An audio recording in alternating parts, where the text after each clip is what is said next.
जाऊंगी। एक दिन मुझे वक्त लगेगा ये याद करने में कि तुम नीला कुर्ता पहनकर दिखते कैसे थे।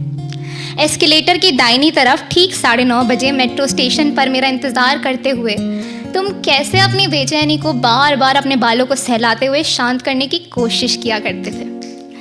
और जब मैं 2 मिनट कहकर आधे घंटे बाद आती थी तो कितनी आसानी से मेरे चांद से चेहरे पर बिंदी देख तुम्हारा गुस्सा अपने आप ठंडा हो जाता था। उस एक पल में कैसे तुम्हारे होठ मायूसी से मुस्कान की कहानी लिखने लगते और तुम्हारे गाल चहकते हुए तुम्हारी आंखों के पास बनती लकीरों से मेरे जहन को कितनी राहत देते। हो सकता है कि एक दिन मुझे किताबें देखकर तुम्हारी याद ना आए, बुक क्लब के पीछे वाली कैंटीन की 3rd लेफ्ट टेबल पर बैठकर भी हमारी बातें सुनाई ना दें। ये झुमके कहाँ से लिए? कल रात जल्दी क्यों सो गई थी? मैंने जो गाना भेजा वो पसंद आया?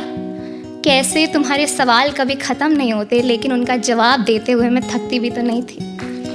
भूल जाऊंगी कि कैसे तुम मुझ जैसे एक्सट्रोवर्ट को कॉफ़ी की ब्राइब देकर दुनिया की सारी रेलेवेंट कहानियाँ सुना देते, लेकिन जब बातों ही बातों में मैं अचानक से तुम्हारी हथेली को चूमती, उस एक पल में तुम्हारा चेहरा अपना रंग बदलते हुए मेरी रूह को कितनी खुशी देता। हो सकता है कि एक दिन मैं हर कैमरे के पीछे तुम्हें ढूंढना बंद कर दूँ और वो पुरानी तस्वीरें भी मेरी गैलरी में नजर ना आए। हो सकता है कि एक दिन सड़क किनारे कागज़ के फूल भी तुम्हारा नाम गुनगुनाना बंद कर दें और बिना तुम्हारा जिक्र किए मैं खान मार्केट की गलियों से गुजर पाऊँ। शायद मुझे याद न रहे कि कैसे कोई मुझे हमेशा रेलवे स्टेशन पे लेने और छोड़ने आता था, आंखों की नमी छिमाते हुए मुझे कसकर गले लगाता था। कैसे उस इंसान के आने से पहले तो मुझे मोहब्बत शब्द से ही डर लगता था और कैसे उसी इंसान के जाने के बाद मेरे लिए इश्क का कोई मतलब ही नहीं रहा।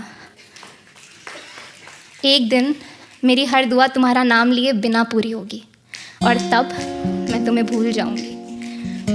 भूल जाऊंगी हमारे साथ को, हमारी टकरार को, फिर मिलने की उम्मीद को, तुमसे बिछड़ने के दर्द को, तुम्हारे एहसास को, मेरे अफसोस को, अधूरे ख्वाबों को, टूटे वादों को।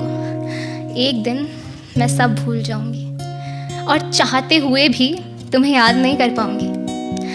इसीलिए आज तुम्हें लिख रही हूँ ताकि एक दिन जब तुम्हें भूल जाऊं तो हमारी यादों को, इन सारी बातों को एक कहानी समझकर इसे आखिर पढ़ तो सकूं।